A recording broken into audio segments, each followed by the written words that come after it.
All right, before heading back to school, it's back to sports for many young athletes. From the football fields to the running track, practices are starting once again. So what do parents need to do to prepare? Family physician Dr. Rob Danoff joins us with some advice on how to keep kids safe this season. Good morning, Dr. Rob. Good morning. Good morning. All right, so let's talk about sports physicals, Dr. Rob, because many kids get them, as soon as they go back to school before they get back there. Yeah, it's really important, and we try to do it at least 6 weeks before each sport. The reason is we want to focus on their health.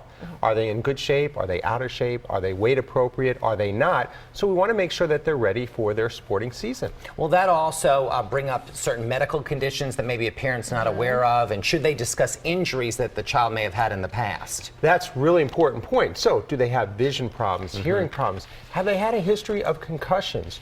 Say they want to go and play football. We need to know that. Also, do they have asthma? We need to adjust their medication so they can run that sport, play soccer, play track. So these exams are very, very important. We can't just assume because they're young, they're in good shape, because a lot of times we catch problems. So we want to prevent any injuries from occurring or any health conditions during the sport.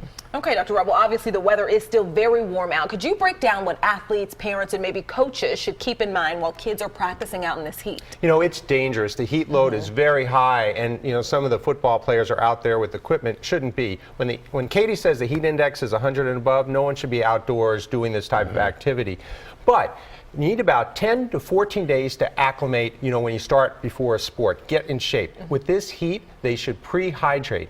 The biggest thing for coaches and players, know the warning signs of heat illness. If they get dizzy, if they get a headache, if they get nauseous, if they start to sweat a lot, or sometimes people, believe it or not, get chills or muscle cramps, those are early signs of heat exhaustion. Get them inside. And then there's the 40-10 rule. 40 minutes of activity, 10 minutes of a break. Make sure we watch it, and we should not be doing 2-a-day workouts in this type of weather. So the best thing to do right now in this high heat is work out inside in air conditioning. And if they're outside, any padding that they put on in uniforms, that makes it more difficult to sweat, especially in the humidity. So the main thing is education, know the signs. If any of those symptoms occur, get them inside, cool them off. What about other precautions that parents need to be aware of before getting in the game?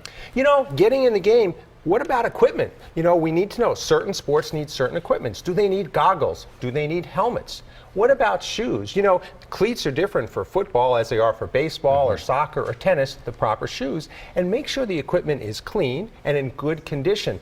Just a couple of weeks ago, someone was wearing pads that had a cut in the plastic. Well, they came in with a nice little cut on their skin. So that's very, very important. Equipment, proper equipment, and the training, how to use it and how to prepare for the sport. All right, thanks a lot, Dr. Rob, joining us. We love having you in here. Thank you. Great information.